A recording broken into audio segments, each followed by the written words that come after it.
La pornocracia fue un largo periodo que va del 903 al 973, en el cual las amantes de los papas dirigieron de facto las riendas del poder papal. A este periodo siguió otro conocido por el de los hijos de la pornocracia y la era de las favoritas, más discretos pero con idéntico poder de las cortesanas. La pornocracia permitía el poder de las cortesanas a través de sus relaciones sexuales con papas y cardenales. Era independiente del género, pues también funcionaba con los amantes masculinos que la cúpula eclesiástica tenía. La cortesana más conocida fue Mazoria, o su propia madre, Teodora la Joven. Esta ambiciosa cortesana, hija del Papa Juan X, fue esposa de Alberico I, duque de Spoleto, y de su hermano Hugo de Arles más tarde. Además fue la amante del Papa Sergio III, madre de Juan XII, abuela política de Juan XII y bisabuela del libidinoso Juan XIII, y tatarabuela del golfo Benedicto IX, que fue papa con 10 años. Participó en el nombramiento de 6 papas y ordenó la muerte de aquellos que no le fueron fieles. Su poder fue paralelo a su capacidad de corrupción.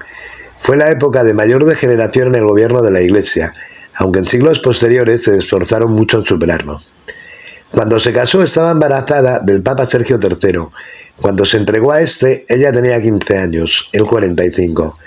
Las crónicas de su tiempo, escritas muchas veces por sus enemigos, hablan de una corte corrupta y monstruosa, donde la pompa recordaba las épocas de mayor esplendor del Imperio Romano.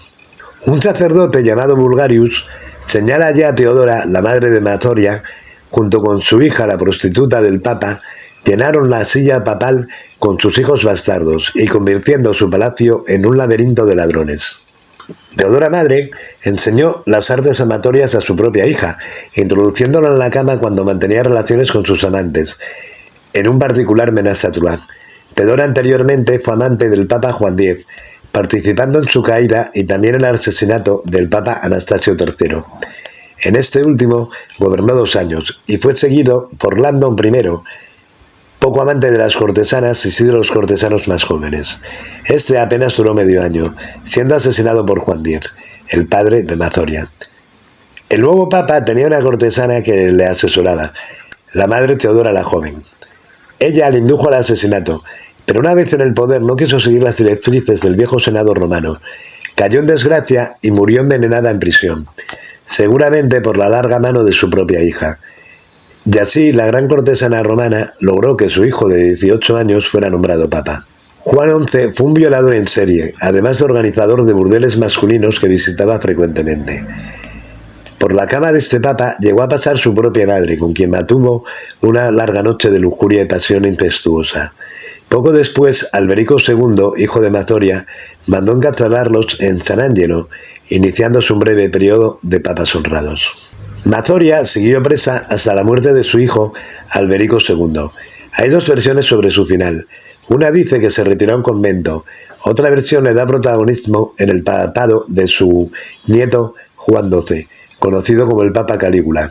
Este fue depuesto por robar los tesoros papales, aunque recuperó el poder arrancando la nariz al nuevo papa. Entre las costumbres de este papa estaba la violación de peregrinas que se dirigían a Roma. Su hijo Juan XIII le siguió, quien transformó el palacio papal en un burdel en que se vendían a jóvenes vírgenes al mejor postor. Llegó a acostarse con su propia hija. Murió asesinado por un marido celoso que lo pilló en la cama de su esposa. Era el final de la época de la pornocracia. Empezaba la era de los hijos de la pornocracia, donde destacó un papa golfillo de 13 años, tataranieto de Mazoria, Benedicto IX. Y ya en el siglo XII llegó el poderoso reinado de Matilde Canosa, quien mandó sobre papas y emperadores, pero eso ya es otra historia.